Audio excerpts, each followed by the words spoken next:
Hi hello, എന്താണ് എല്ലാവർക്കും സുഖം തന്നെയല്ലേ? അപ്പൊ ഇപ്പൊ നമ്മൾ നിൽക്കുന്നത് ആലത്തൂര് നമ്മുടെ പാലക്കാട് തൃശ്ശൂർ ഹൈവേയുടെ നടുവിലാണ്. അവിടെ കീഴ്പ്പാടം എന്ന് പറയുന്ന ഒരു സ്ഥലമുണ്ട് അല്ലെ? അതെ, എന്റെ കൂടെ നിൽക്കുന്നത് നമ്മുടെ സ്വന്തം ധനേഷേട്ടനും നമ്മുടെ സ്വന്തം കൂട്ടുകാരെല്ലാവരും കൂടി നിൽക്കുന്ന ഒരു സുന്ദരമായ പ്രദേശം കീഴ്പ്പാടം. കീഴ്പ്പാടത്തിന്റെ കാഴ്ചകളാണ് ഇനി കാണാൻ പോണത്. ചന്തം പോലെയുള്ള കാഴ്ചകൾ കാട്ടിത്തരാം. തൃശ്ശൂർ പാലക്കാട് ദേശീയപാതയ്ക്കരികിൽ കീഴ്പ്പാടം എന്ന സുന്ദരമായ ഒരു ഗ്രാമം. ചുറ്റോടു ചുറ്റും പച്ചപ്പ് വിരിയിച്ച സുന്ദരമായ നെൽപ്പാടങ്ങളും തെങ്ങുകളും നിറഞ്ഞു നിൽക്കുന്ന കീഴ്പ്പാടം, അതിലുപരി വളരെയധികം സന്തോഷത്തോടെ സൗഹൃദങ്ങളെ ചേർത്തു പിടിക്കുന്ന ഒരു കൂട്ടം ജനതയും.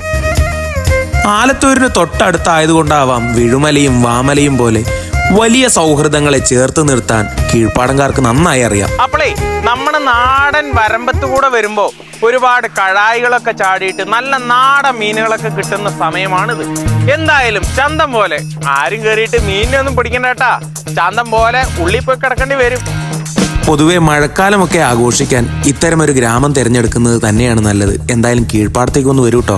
അപ്പൊ എന്തായാലും ചന്തം പോലെ നമ്മുടെ ആലത്തൂര് തൃശ്ശൂർ ഹൈവേയുടെ ചോട്ടില് അടിപൊളി മനോഹരമായ ദൃശ്യങ്ങളൊക്കെ കിട്ടാൻ പാകത്തിനുള്ള കീഴ്പ്പാടത്തേക്ക് നിങ്ങൾക്ക് എല്ലാവർക്കും സ്വാഗതം. അതെ, ചന്തം പോലെയുള്ള കീഴ്പ്പാടത്തേക്ക് ഒന്ന് വന്നു നോക്കൂട്ടോ.